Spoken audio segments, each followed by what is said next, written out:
Merci de nous avoir rejoints pour cette deuxième table ronde qui est consacrée à la méthode RABC. Pour cette table ronde, nous accueillons 3 participants. Je vais vous proposer de faire un petit tour de table virtuelle pour vous présenter. Andy, je t'en prie. Donc Andy Nguyen, je suis président de l'URBH et responsable logistique sur une plateforme sur Carcassonne maintenant. Clément Truffat, donc moi je suis le directeur du cabinet CTC, organisme de formation certifié spécialisé justement dans les métiers de l'hygiène, dont la blanchisserie et donc la méthode RABC. Frédéric Weckler, je suis consultant formateur indépendant chez TDU Expert, avec une trentaine d'années d'expérience en métier de la blanchisserie, notamment en ESAT aussi. Eh bien, bienvenue messieurs. Merci d'avoir accepté de jouer le jeu de questions-réponses. On va échanger, on va débattre. Je voudrais juste faire un petit rappel avant de démarrer sur le fait que nous avons déjà évoqué la méthode RABC sur l'édition nantaise. Et donc, j'invite tout le monde à aller visionner la première vidéo qui faisait plutôt la part belle à l'aspect pratique, méthodologique, etc. Et là, on va être un petit peu plus sur une approche différente.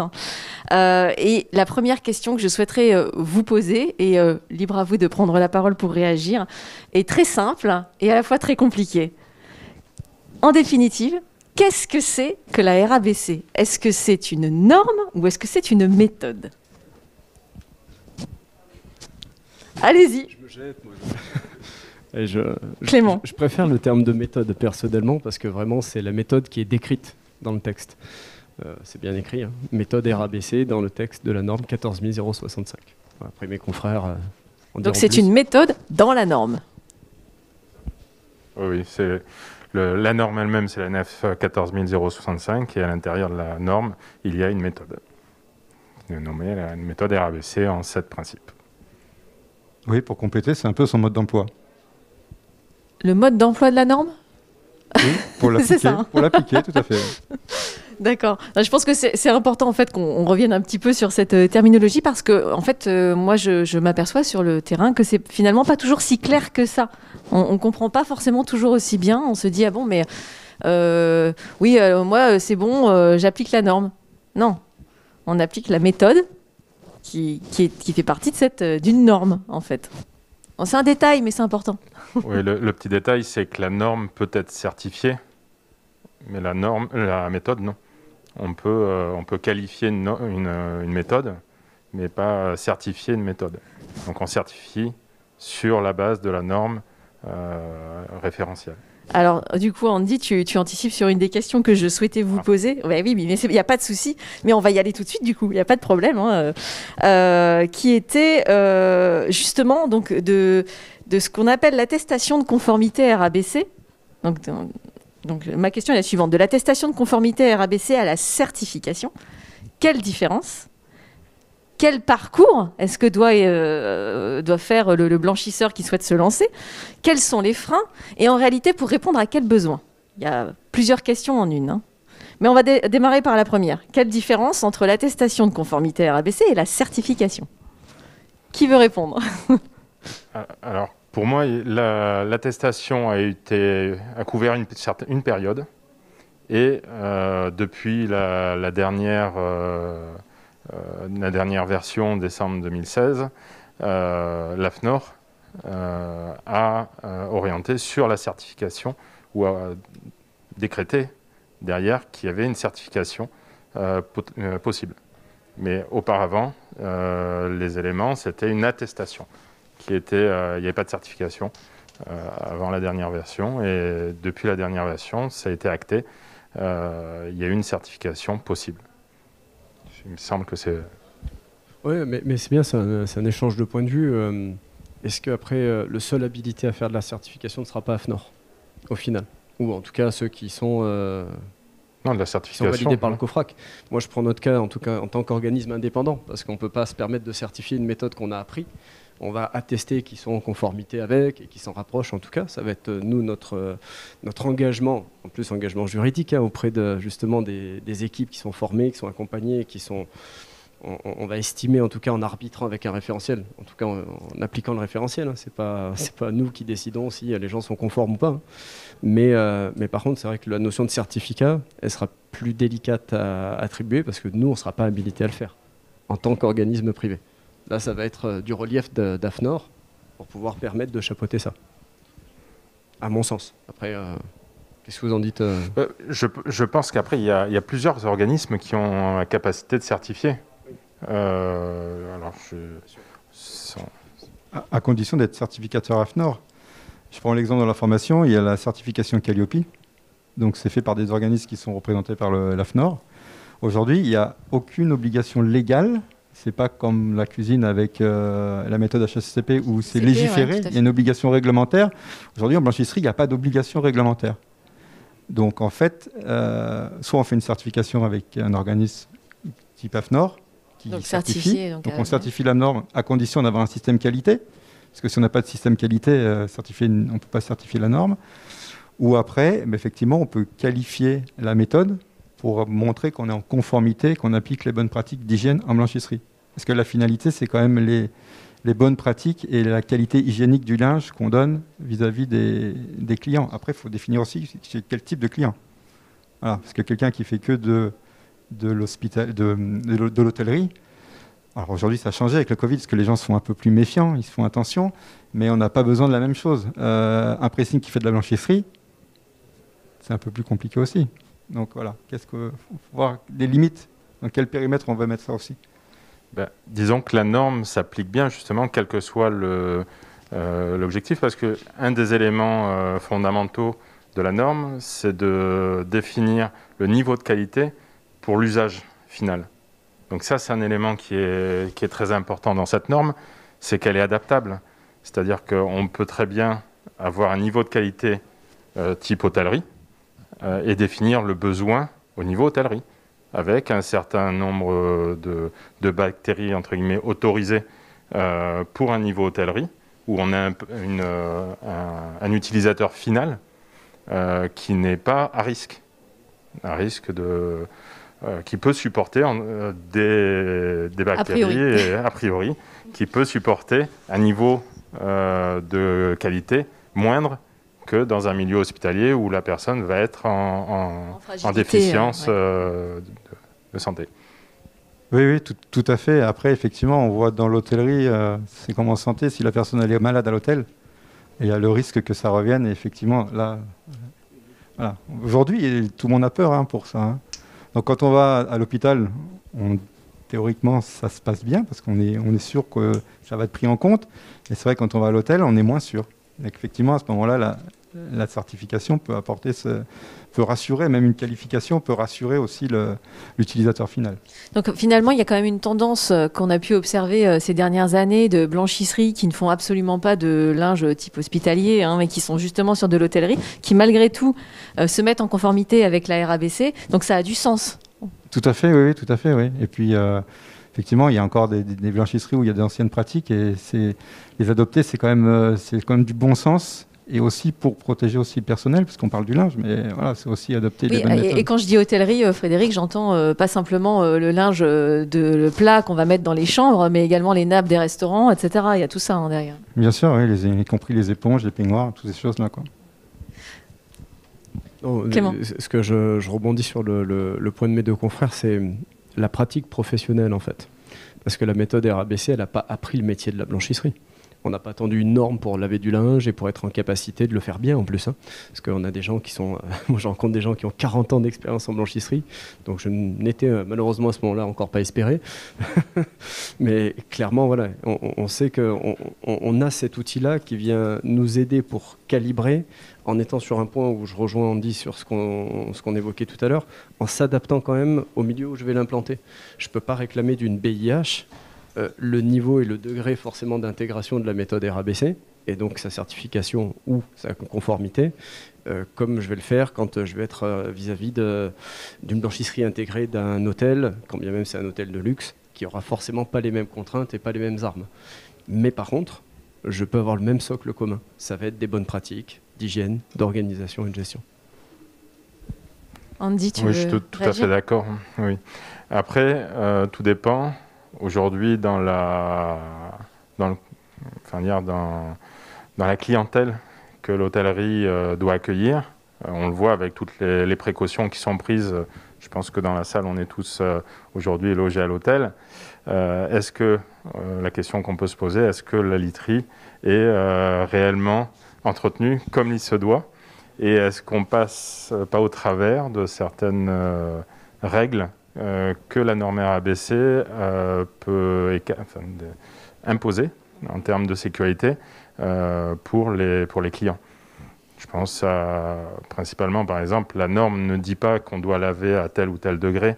On va rentrer un peu dans la technique. Si on se permet de laver à 40 degrés, c'est un argument commercial, hein. Pour moi, ça reste un argument commercial. Alors, il n'y a pas de vendeur de produits lessiviels. Je ne vais pas me faire des amis, mais ça a toujours été un peu on va dire les échanges un peu chauds entre les produits Petit point de friction. Entre l'URBH et les vendeurs de produits lessiviels. Le 40 degrés n'est pas adapté, et qu'on soit en hôtellerie ou en hospitalier. Le sarco qui est l'insecte de la gale ou les punaises de lit résistent à 40 degrés. Donc on peut y mettre tout ce qu'on veut comme produit lessiviel. On a des risques de laisser traverser Donc finalement, même en boostant un peu sur la chimie, non. On n'arrive pas à contrebalancer le fait qu'on soit sur une basse température et donc on ne vient pas à bout du problème? Alors, heureusement, on y arrive quand même parce que sur le linge des résidents, on aurait de gros soucis, quoi. Nos papis mamies ne seraient plus habillés. Parce que le linge des résidents, au-dessus de 40 degrés, il y a très très peu qui résistent. Ou alors, il serait qu'en chemise de nuit, quoi. La petite chemise en soie, le petit... Ah oui, non, mais c'est vrai. Et oui, non, mais justement... En plus, on était sur des articles extrêmement sensibles, hein, donc... Ouais. Et c'est là-dessus aussi qu'il y a eu un gros travail de fait, justement. Tu parlais du 40 degrés. Effectivement, l'EHPAD a apporté effectivement cette solution parce que, bah oui, comment on fait? Mais bon, il faut savoir quand même que le pH contribue beaucoup à détruire les bactéries et les virus aussi. Hein, donc, voilà, à condition que... Et c'est là que souvent le point blesse un peu, c'est que l'action mécanique soit bien respectée, c'est-à-dire que le chargement de la laveuse. C'est vraiment un des points critiques. Et dans les petites structures, oui, il faut y aller, donc on en met, il y en a plein à la machine. Et là, effectivement, quand on fait des prélèvements derrière, on peut avoir des surprises. Donc attention, le chargement, un point critique à surveiller. Donc. Oui, et quand Clément, tu rappelais les bonnes pratiques, ça en fait partie. Et c'est vrai que pour le coup, la méthode RABC, elle reprend toutes ces choses-là. Et c'est très important de se poser à un moment donné ces questions et de se dire comment je fais. Et effectivement, il y a des règles à respecter et ça en fait vraiment partie, quoi. Ouais, Frédéric, tu fais le lien avec une des questions que je souhaitais vous poser justement. On parle de bonnes pratiques, mais de quoi on parle exactement? Tu viens d'évoquer le sujet, mais de quoi on parle? Qu'est-ce qu'on met derrière ça, les bonnes pratiques? Après, moi, je l'amènerai, on peut en discuter des heures, parce qu'il y a tellement de choses à dire, mais on parle de bonnes pratiques d'hygiène et d'organisation. Moi, je le ramène dans cet entonnoir-là, mais forcément, il y a énormément de choses. Hein. Ça va être des points de maîtrise technique, ça va être des points vraiment liés à l'hygiène et au comportemental, un point qu'on travaille énormément, encore plus, j'ai envie de dire aujourd'hui, au vu de la situation, un petit peu des points de tension. Et puis après, ça va être des points qui vont être plus liés au côté, justement, système qualité, système documentaire, où il faut apprendre à savoir utiliser certains outils de la qualité, parce que tout le monde n'est pas à l'aise avec le remplissage, ne serait-ce que d'un tableau de pesée, ou avec l'utilisation d'un ordinateur quand on a la chance d'avoir des matériels pilotés de façon informatique. Donc voilà, il y a vraiment un panel très large, et forcément plein de choses sont imbriquées dans les attendus justement de la norme 1465. D'accord. Alors, du coup, si on ne devait cibler que celles qui, a priori, sont vraiment essentielles, pour donner quelques clés de lecture immédiates, j'ai envie de dire. Il y a déjà l'hygiène des mains. Pour moi, c'est déjà, parce que l'utilisateur utilise ses mains, même si c'est très mécanisé, c'est ce qui va recontaminer. Et en fait, on est face à quelque chose qui ne se voit pas.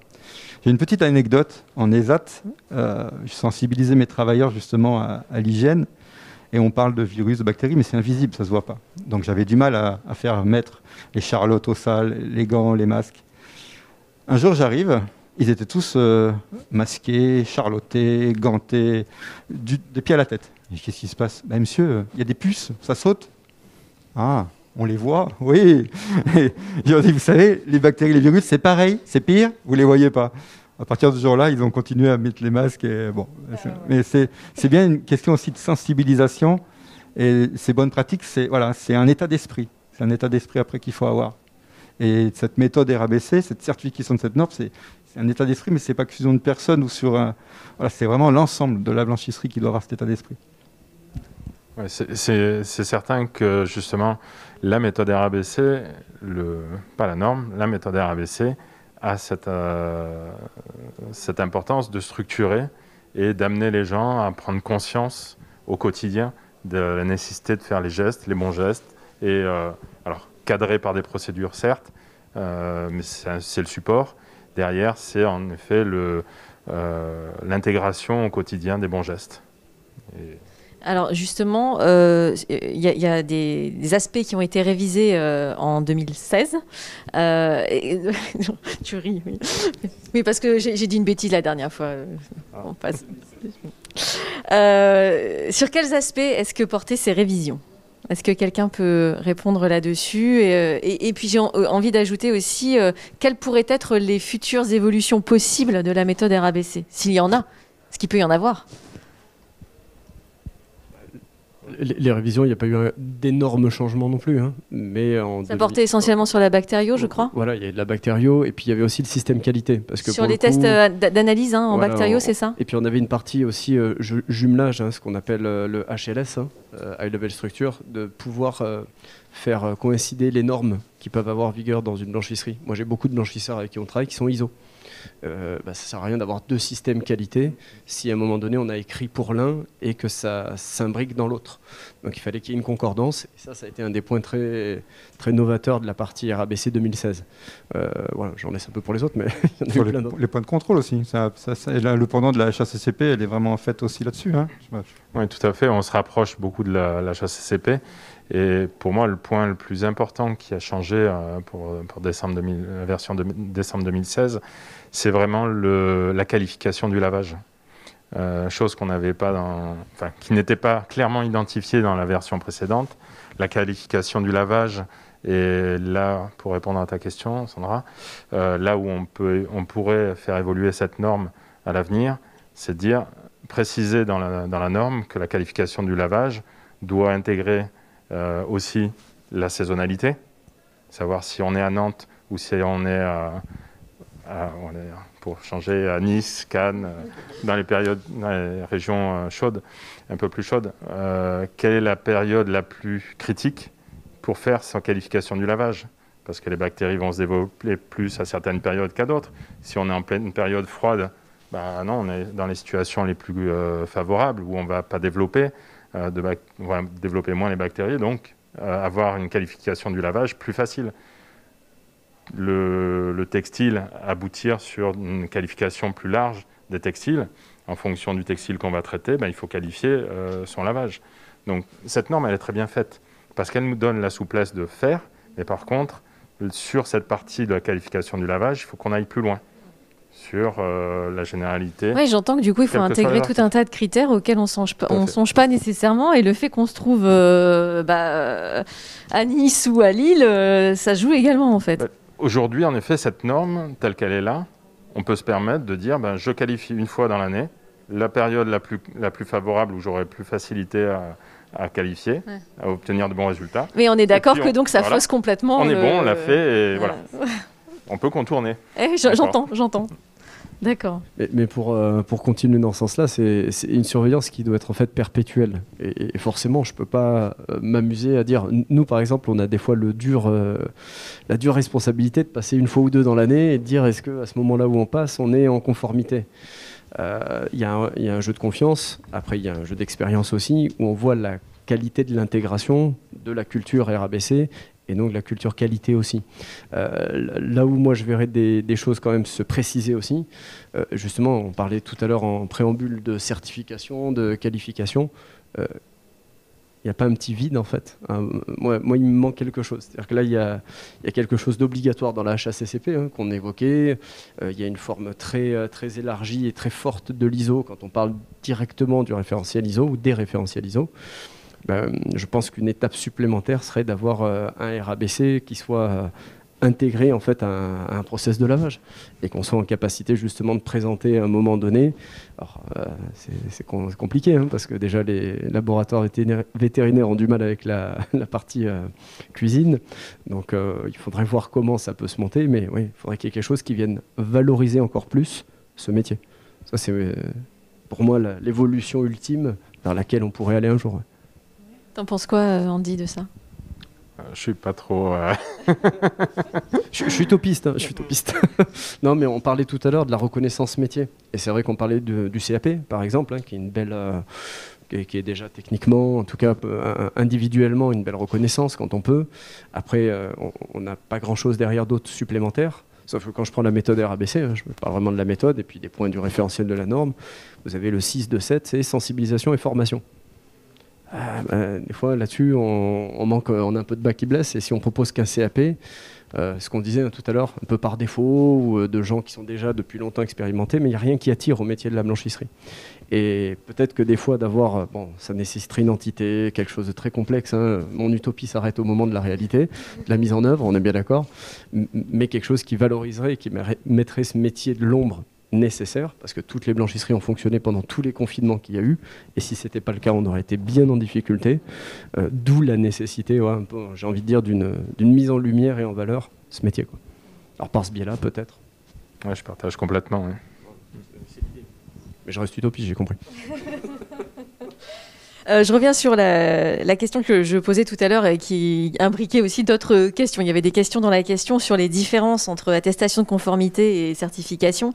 Donc finalement, aujourd'hui, si moi je suis blanchisseur, qu'est-ce qui doit me motiver ou m'inciter, me décider à aller plutôt vers une certification à proprement parler, ou est-ce que je peux me contenter, et je mets des guillemets, d'une attestation de conformité?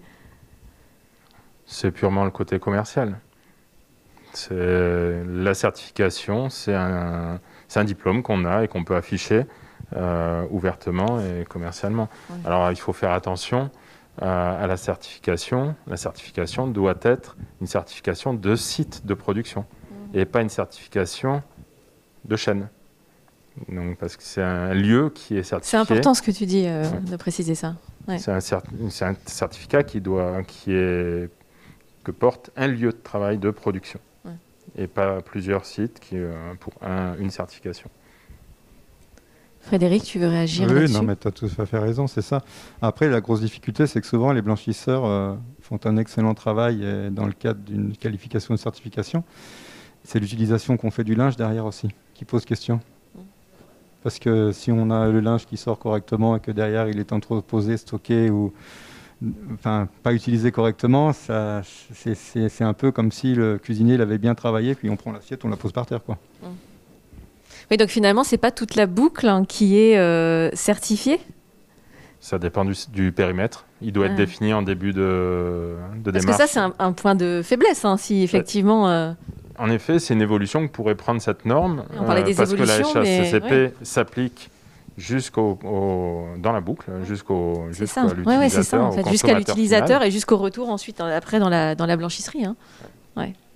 C'est important parce que on va se donner beaucoup de mal à beaucoup de postes de production, on va avoir des organismes, on va avoir des formations, on va avoir tout un tas de choses.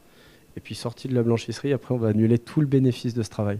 Et c'est là où à un moment donné, on parle aussi de manque de reconnaissance du métier de la blanchisserie et de la fonction linge, pour aller dans la notion de fonction linge. Il y a un bas qui blesse qu'on pourrait rajouter forcément dans les années à venir comme sujet important. Ça veut dire qu'il faut aller au-devant des professionnels, les sensibiliser, les former, accompagner, protocoliser, tout ce qui... Bon, c'est un travail... Nous, on l'a fait dans quelques endroits, mais on voit que c'est motorisé par de nombreux professionnels qui vont se charger du sujet et aller au-devant et qui vont mettre en place tous les outils nécessaires. Mais c'est une sacrée débauche d'énergie qui n'est pas généralisée. Ça, c'est une réalité. Non, mais et du coup, la crise Covid a montré l'intérêt du linge. Parce que c'est vrai que dans les hôpitaux, les vêtements de travail, waouh, c'était un gros sujet. Hein. Et heureusement que les blanchisseurs étaient là et ils ont réagi parce qu'on n'a pas forcément des gros stocks et il faut tourner. Et c'est là qu'on a vu que le linge, il a une part importante. Donc effectivement, des évolutions, peut-être qu'un jour, l'obligation légale, elle arrivera peut-être. Hein. Mais ce qui pourra poser des soucis sur certaines blanchisseries qui sont plus de petite capacité, qui n'ont pas encore aujourd'hui cette organisation et qui n'ont pas franchi le pas. Oui, et justement, Andy, c'est une question que je souhaitais poser. Ça, on sait bien dans les faits que, a priori, je vais parler avec prudence, les blanchisseries hospitalières appliquent la méthode RABC, mais toutes ne sont pas certifiées. Alors, pourquoi parce qu'en fait, oui, pourquoi Pourquoi peu de blanchisseries sont certifiées? Parce que tout simplement, je crois que ça a 21 ans, il y a eu alors ça a été une attestation HAS au début, et puis il y a une ambiguïté, certification haute autorité de santé. Les établissements hospitaliers ont eu l'obligation depuis les années 2000, début vraiment de 2000 ou 99, je sais plus, 99, 2000 ou 2001, je sais plus le début. On pardonnera, t'inquiète pas. La marge d'erreur. Où les établissements hospitaliers ont eu l'obligation d'être certifiés par l'HAS. Et pendant facilement 15 ans, le sujet, alors je ne vais pas dire le sujet principal, parce que le sujet principal, ça restait quand même le patient, mais dans les règles d'attestation ou de certification HAS, le secteur logistique était mis sur le grill. Donc on avait les auditeurs, et on a toujours les auditeurs qui viennent en visite impromptue lors d'une accréditation HAS, et on va dire, toutes les règles logistiques étaient largement étudiées et observées. Ces dernières années, le référentiel HAS s'est orienté sur l'accueil du patient en lui-même. Donc, ils ont constaté qu'en 15 ans, il n'y a pas eu de gros défauts sur la partie logistique. Donc, ils l'ont petit à petit, des éditions jusqu'à la V2020 qui est actuelle, la logistique a été mise de côté. Et la certification RABC, quelque part, s'est imposée d'elle-même. Et petit à petit, les établissements vont vers la certification. Donc il y a une bascule qui est en train de se faire pour cadrer, officialiser vraiment. Ouais. D'accord. Et ça rassure énormément l'HAS quand ils voient ils arrivent dans un établissement et que la blanchisserie est attestée ou certifiée, ils ne regardent pas plus loin. D'accord. Clément, je crois que c'est toi tout à l'heure qui disais que heureusement toutes les blanchisseries étaient restées ouvertes et à pied d'œuvre pendant la crise. Et je me tourne vers Frédéric. Avec ton expérience donc sur le STPA, le secteur du travail protégé adapté, on sait aussi que les ESAT, de plus en plus, et depuis longtemps maintenant, mais s'appuient sur la méthode RABC. J'aimerais bien qu'on puisse en parler. Et Andy, je me souviens, on avait eu une conversation à ce sujet il y a quelques temps où tu me disais que des ESAT commençaient aussi à solliciter pour se faire certifier. Et en quoi est-ce que la méthode RABC est effectivement pertinente, structurante pour les ESAT? Qu'est-ce que ça leur apporte, la valeur ajoutée de cette méthode?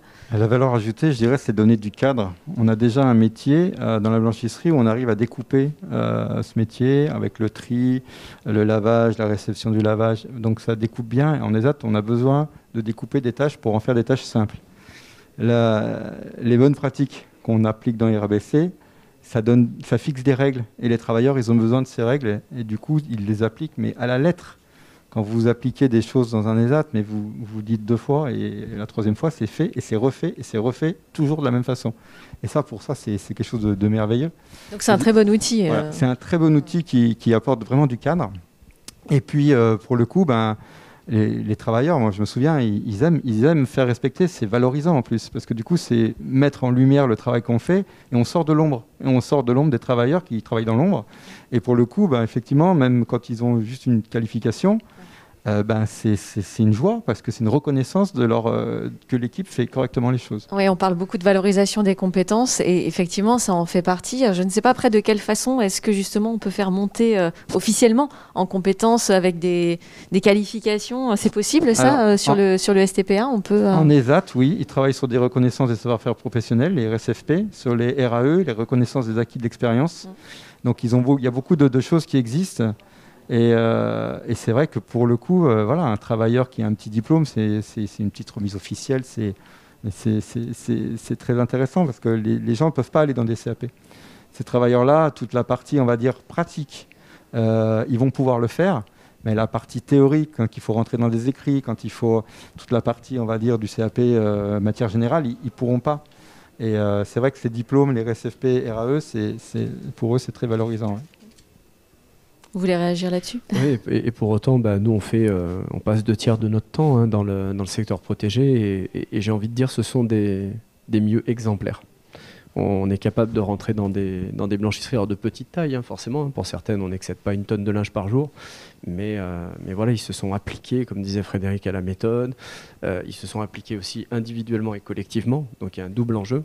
Le métier de la blanchisserie en lui-même, il a amené certains à intégrer aussi des habitudes d'hygiène personnelle. Je fais du propre, je dois être propre, donc voilà, je suis vraiment rentré dans quelque chose de très simple, très basique, mais par le cadre professionnel, on est rentré dedans.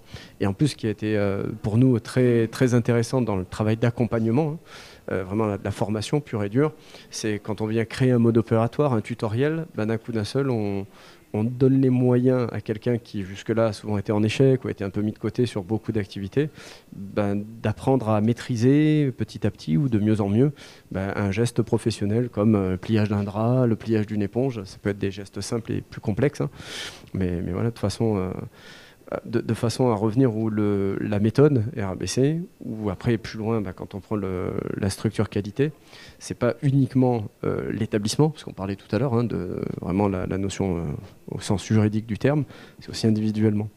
Et c'est là où tout à l'heure tu demandais, est-ce que il y a une obligation, pourquoi RABC, certification, qualification? Oui, le client va le réclamer. Qu'aujourd'hui ce soit un hôtel ou que ce soit forcément du secteur médico. Oui, ce que disait Andy, après on en fait un argument commercial, bien sûr, voilà, également aussi. C'est entre guillemets, on est même dans des cahiers des charges aujourd'hui où clairement on va vous écrire méthode RABC réclamée, exigée. Donc il n'y a pas 36 manières après de montrer qu'on y va. Mais par contre, après, il y a tout l'accompagnement à mettre en place. Oui.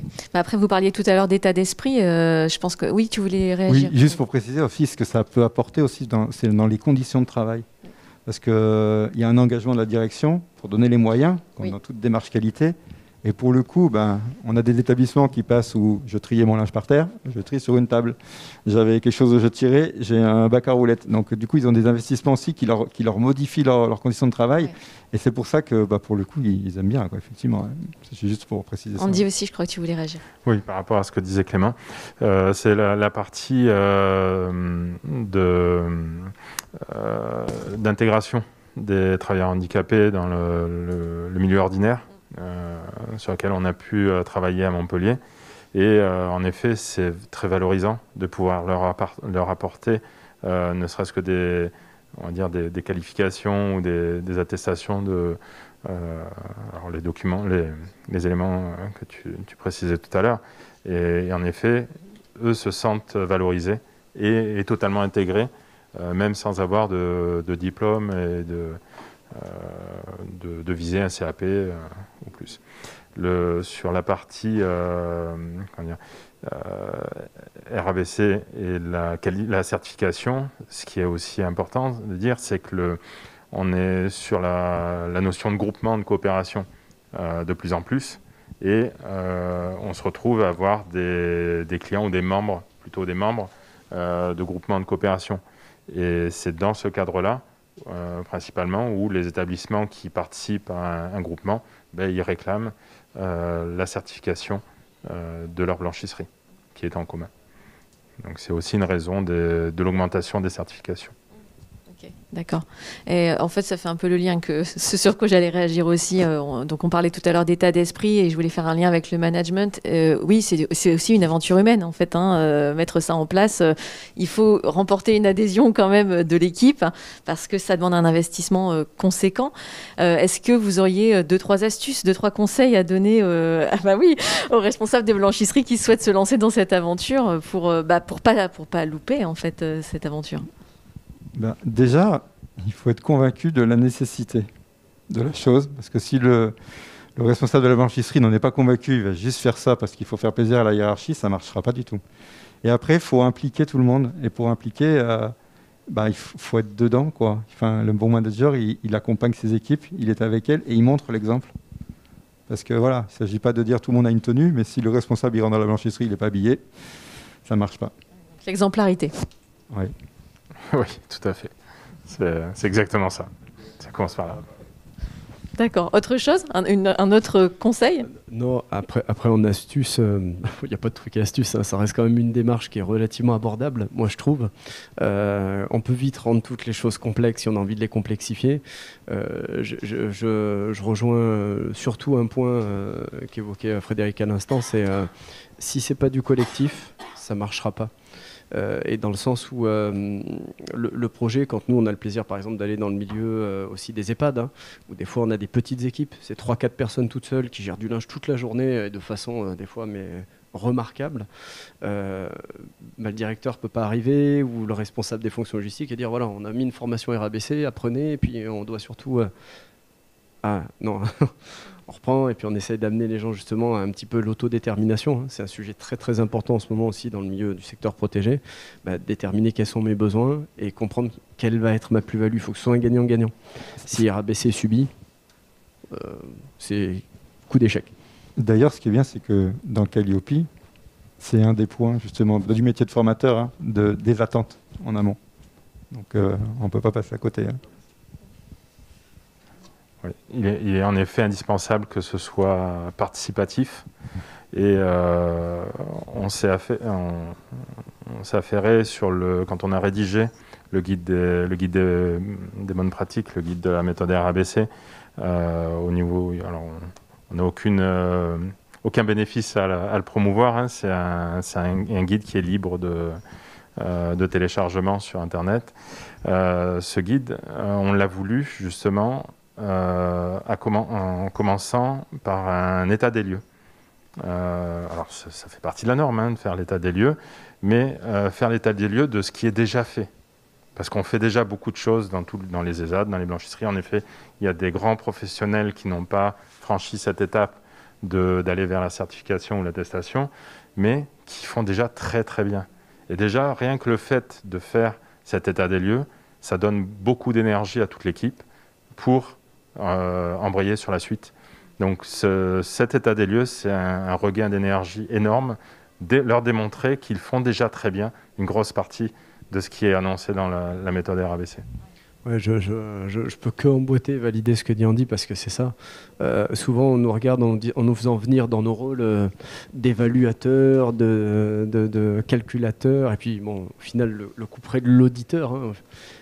Mais le meilleur des managements, c'est le management positif. Donc l'astuce, oui, ça va être celle-ci. Vraiment, celle-ci, je pense que c'est la plus importante.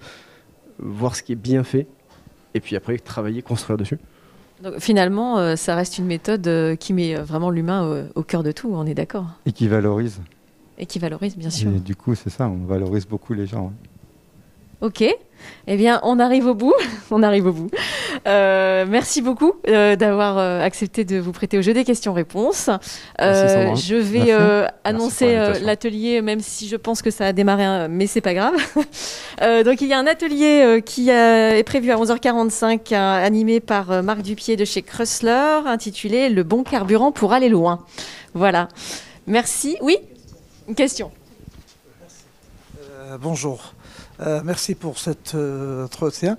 Bon, des gens que je connais sur LinkedIn, ça fait plaisir. Et aujourd'hui, on est de face. Et je remercie Metz Francfort de faire cet effort, de se rencontrer physiquement, parce que ça nous a manqué beaucoup. Et ma question, c'est que le gel hydroalcoolique, on l'utilisait bien avant le Covid. C'est-à-dire, nous, avant ça, on en a... C'était un début, donc c'est après ça le Covid, ça avait un peu répondu. Et après, moi, ma question, c'est que où est-ce qu'on peut faire un petit guide RABC, comment dirais-je, abrégé? Parce que c'est vrai, vous me disiez, c'est pas normalisé, c'est pas obligatoire, c'est pas. On voudrait un guide normalisé, c'est-à-dire qu'il y aura un consensus à travers vos expertises, parce que là, c'est des expertises. C'est pas quelque chose que vous devriez mettre en place. Et comme ça, on va en profiter, nous, dans le Maghreb ou ailleurs. Voilà. Alors, début de réponse. Justement, je parlais d'un guide de la méthode RABC qui est téléchargeable sur Internet, sur le site du CTTN ou sur le site de l'URBH. C'est justement un gros travail d'interprétation, alors qui vaut ce qu'il vaut. Hein. On va même en... Tu es modeste parce que c'est un très bel outil quand même. Oui, il est magnifique. Là-dessus, non, je le minimise pas. C'est la référence quand même. C'est le seul, en effet. Mais il est libre de téléchargement. Hein. Il n'y a pas de droit dessus. C'est un gros travail qui a été fait avec des professionnels, avec des hygiénistes, des spécialistes des différents sujets qui tournent autour de cette norme RABC. Et on va en refaire une édition pour septembre prochain. On va en faire aussi un petit fascicule, en effet. Vous avez la primeur. Ce guide, il se veut très pratico-pratique, de manière à ce qu'il puisse être appliqué aussi bien dans des petites structures que dans des grosses structures de blanchisserie industrielle. Ce qu'on connaît, c'est la partie sale, la partie propre et la machine aseptique. Après, la suite, comme il dit, c'est un peu, il faut mettre en place. Oui, parce qu'après, il faut adapter en fonction de ce que vous avez aussi, c'est ça. Parce que ça va dépendre des clients, ça va dépendre du matériel de finition que vous avez derrière. Mais la philosophie doit être la même. Donc après, il faut en prendre un petit peu puis adapter. Après, c'est intéressant parce qu'on est sur des marchés, tout le marché africain d'une manière générale est en train de se structurer là. Donc ça fait quelques années, le mouvement est enclenché depuis quelques années, mais ça s'accélère fort là. Donc c'est vrai qu'il y a des demandes, il y a des attentes de l'autre côté de la Méditerranée. Et pour emboîter aussi le pas d'une chose, on a besoin de travailler de toute façon aussi pour ce très joli outil qui est la méthode RABC. Au cas par cas, on évoquait tout à l'heure la notion de certification ou d'attestation, c'est forcément un lieu géographique qui va l'être. Et les blanchisseries, j'ai plaisir à dire que souvent c'est comme les doigts de la main, on dirait tous les mêmes, sauf que de près, elles ont leur identité et elles font de nous ce que nous sommes. En fait, dans une blanchisserie, on va être des fois au même endroit, on va même appartenir des fois aux mêmes associations ou aux mêmes établissements, mais chaque endroit où on produit du linge aura ses caractéristiques et il faudra s'adapter un peu. Il y a des socles qui ne changeront pas. Vous parliez d'asepsie, du propre, du sale, de l'utilisation des tenues pour se protéger et puis pour protéger le linge. Je pense que sur la gestion du lavage, on a encore un peu de boulot, c'est sûr, mais il y a quelques prérequis qui sont basiques. Si déjà on a ces petits socles-là, on arrive à faire de belles choses. Et après, le reste, c'est un peu du cas par cas. C'est tout le côté difficile. Merci beaucoup. Et merci puis Sandra. bonne continuation sur le forum. À vous aussi. Merci.